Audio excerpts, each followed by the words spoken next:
Good afternoon, children. Very good afternoon, teacher. Yes.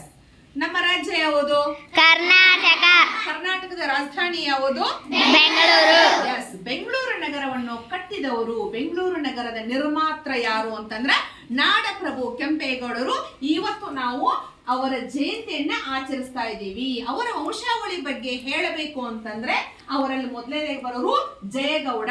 ಜಯಗೌಡರ ಮಗ ಗಿಡ್ಡೇಗೌಡ. ಇವರಿಗೆ ಮಕ್ಕಳಿರಂಗಿಲ್ಲ. ಇವ್ರು ಏನ್ ಮಾಡ್ತಾರ ಅಂತಂದ್ರೆ ತಮ್ಮ ಕುಲದೇವತೆಯಾದ ಕೆಂಪಮ್ಮ ದೇವಿಗೆ ಬೇಡ್ಕೊಳ್ತಾರೋ.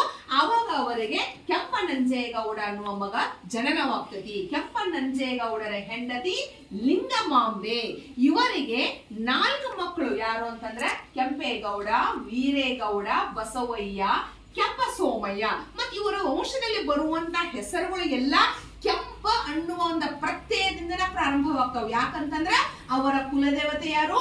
ಕೆಂಪಮ್ಮ. ಅದಕ್ಕ ಕೆಂಪನಂಜೇಗೌಡ, ಕೆಂಪೇಗೌಡ, ಕೆಂಪ ಸೋಮಯ್ಯ, ಕೆಂಪನಾಚೇಗೌಡ ಅವರ ದೇವಿಯ ಒಂದ ಹೆಸರನ್ನ ಮೊದಲಿಟ್ಟುಕೊಂಡನ ಅವರ ಹೆಸರುಗಳದವು.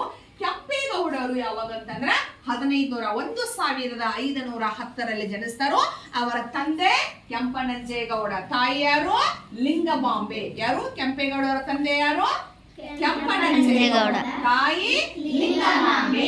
ಇವರಿಗೆ ಎಜುಕೇಶನ್ ಶಿಕ್ಷಣವನ್ನು ಕೊಡಿಸ್ಬೇಕಂತ ಹೇಳಿ ಏನ್ ಮಾಡ್ತಾರ ಅಂತಂದ್ರೆ ಇವರನ್ನ ಗುರುಗಳ ಹತ್ರ, ಗುರುಗಳ ಆಶ್ರಮಕ್ಕೆ ಕಳಿಸ್ಕೊಡ್ತಾರೋ. ಯಾರು ಅಂತಂದ್ರೆ ಐಗಂಡಪುರದ ಮಾಧವ ಭಟ್ಟರು. ಆ ಮಾಧವರ ಗುರುಗಳು ಕೆಂಪೇಗೌಡರ ಗುರುಗಳು ಐಗಂಡಪುರದ ಮಾಧವ ಭಟ್ಟರು. ಆ ಗುರುಗಳ ಹತ್ತಿರ ಇವರು ನಿಷ್ಠೆಯಿಂದ ಕಲಿತಾರೋ.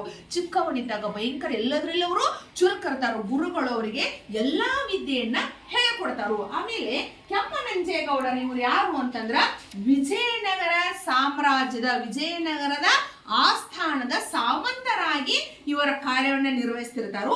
ಅದಕ್ಕೆ ಕೆಂಪೇಗೌಡರು ತಮ್ಮ ತಂದೆಯಾದ ಕೆಂಪನಂಜೇಗೌಡರ ಜೊತೆ ಮೇಲಿಂದ ಮೇಲೆ ವಿಜಯನಗರ ಸಾಮ್ರಾಜ್ಯದ ರಾಜಧಾನಿ ಹಂಪಿಗೆ ಏನಂತಂದ್ರೆ ಭೇಟಿ ಕೊಡ್ತಿರ್ತಾರ. ಆ ಹಂಪಿಯ ಒಂದು ವೈಭವವನ್ನ, ಹಂಪಿಯ ಒಂದು ಏನಂತಂದ್ರಲ್ಲಿ ಹಂಪಿಯಲ್ಲಿ ಎಂಥ ಸಾಮ್ರಾಜ್ಯ ಅಂತಂದ್ರಲ್ಲಿ ಮುತ್ತು, ರತ್ನ, ಚಿನ್ನಗಳನ್ನ ರಸ್ತೆಯ ಬದಿಗೆ ಇಟ್ಟು ಅಲ್ಲಿ ಮಾರಾಟ ಮಾಡ್ತಿರ್ತಾರೋ. ಅಂತ ಒಂದು ನಗರವನ್ನ ನೋಡಿ ನಾನಾಗಿ ಇಂಥ ನಗರವನ್ನ ನಿರ್ಮಾಣ ಮಾಡಬಾರದು ಅಂತ ಹೇಳಿ ಕೆಂಪೇಗೌಡರ ಮನಸ್ಸಿನಲ್ಲಿ ಬರ್ತತಿ.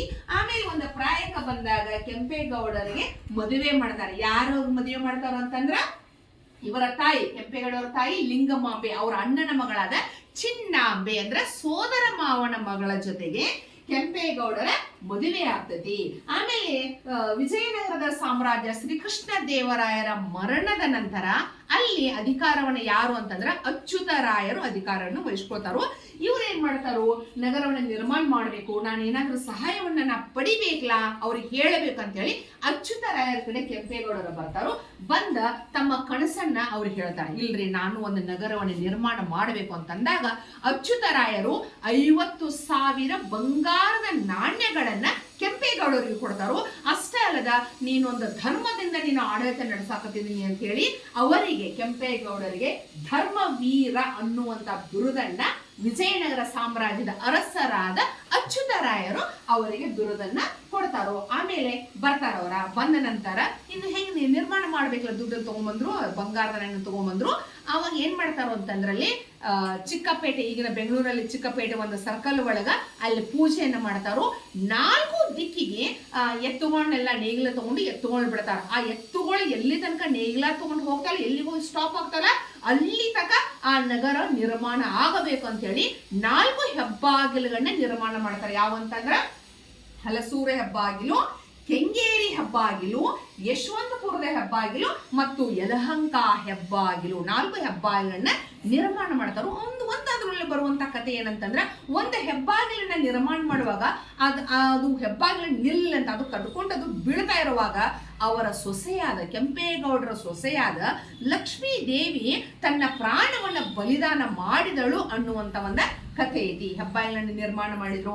ಆಮೇಲೆ ವಿಜಯನಗರ ಸಾಮ್ರಾಜ್ಯದಿಂದ ಕುಶಲಕರ್ಮಿಗಳನ್ನ, ವ್ಯಾಪಾರಸ್ಥರನ್ನ ಕರ್ಕೊಂಡು ಮಾಡ್ಕೊಂಡು ಬಂದ್ರು. ಅವರ ಹೆಸರಿನಿಂದನ ಅಲ್ಲಿ ಏನ್ ಮಾಡಿದ್ರು, ವ್ಯಾಪಾರಗಳನ್ನ ಮಾರಾಟ ಸ್ಟಾರ್ಟ್ ಮಾಡಿದ್ರು, ವಾಣಿಜ್ಯ ಕ್ಷೇತ್ರವನ್ನ ಅಭಿವೃದ್ಧಿ ಪಡಿಸಿದ್ರು.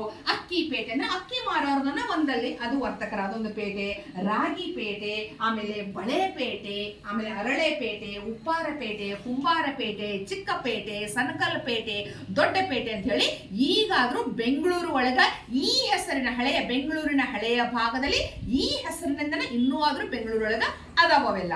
ಆಮೇಲೆ ಕೆರೆಗಳನ್ನ ಇವ್ರು ಏನ್ ಮಾಡಿದ್ರು, ನೀರಾವರಿ ಕ್ಷೇತ್ರವನ್ನ ಏನು ಅಭಿವೃದ್ಧಿ ಪಡಿಸಿದ್ರು.